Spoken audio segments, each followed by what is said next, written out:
Hi there, and thanks for joining us. Today, we're following two Minneapolis apartment fires sparked in the span of just 5 hours. One broke out just hours ago. Around 8 this morning, firefighters found smoke coming from a garden-level window at an apartment on 34th Avenue South. Once that fire was put out, it was determined the unit was not livable and 2 people were displaced. 1 person and 1 cat were treated for possible smoke inhalation. The other fire this morning broke out around 3:30. Minneapolis fire crews were called to the building on Plymouth Avenue North, where they say flames could be seen on the first and second floors. 11 units were impacted and more than 20 people have been evacuated. They are not expected to be allowed to live in their apartments again until they are fixed. I just moved in this building not even a month ago, so I don't know how much of my stuff I still have. But I thank God our lives were spared, and I'm sorry for those who have lost their belongings. We do know everyone in the building is safe and accounted for.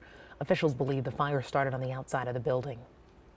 Well, today, state lawmakers are calling for change to address transphobia and violence.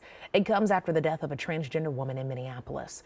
Court documents say a man admitted to shooting and killing Savannah Ryan Williams last week after she approached him on Lake Street. As the community mourns her death, today her cousin shared how she will be remembered. Even though Savannah is gone, her legacy will live on forever through her friends of transgender community and herself. Advocacy leaders and lawmakers say while the state has made progress in creating laws to protect trans people, legislation alone is not enough to keep people safe. Police continue to look for answers in Las Vegas after a gunman opened fire on the UNLV campus. We now know the suspect was a former college professor who had reportedly applied for a job at the university years ago. 3 people were killed and 1 person is in critical condition. The suspect was also pronounced dead at the scene.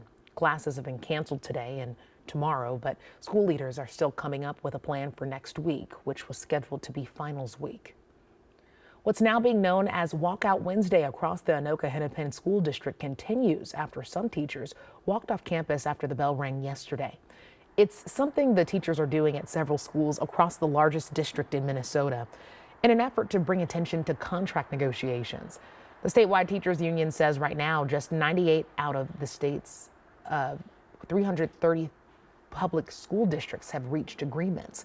The district says its latest offer includes up to a 17% pay raise and $14 million in new funding, mental health support, and new teachers.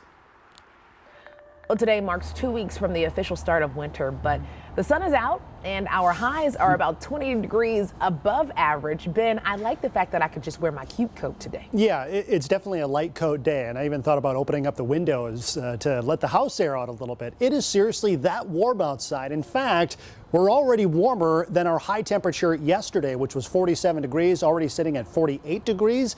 Average for today is in the lower 30s, so we are blowing past that. Look at Marshall, already at 60 degrees. So we are likely going to work our way into the low to mid 50s by this afternoon with abundant sunshine. Take a look at this shot right here.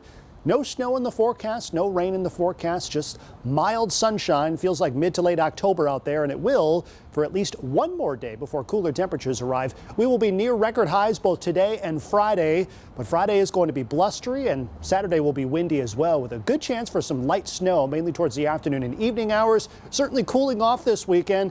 We'll talk about how those temperatures will be lingering in those cooler temperatures, we'll say, coming up next week in a few minutes. Alexis. Ben, thank you so much. Well, if you got a rebate check from Governor Walz this year, you're going to have to claim it on your taxes.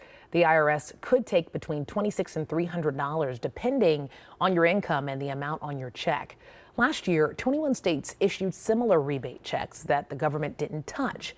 That was during the pandemic emergency, which ended 2 weeks before Minnesota announced its rebates. The state will send out a form that you'll use when you file your federal taxes. The Revenue Department says make sure you subtract out your check from your state taxable income filing.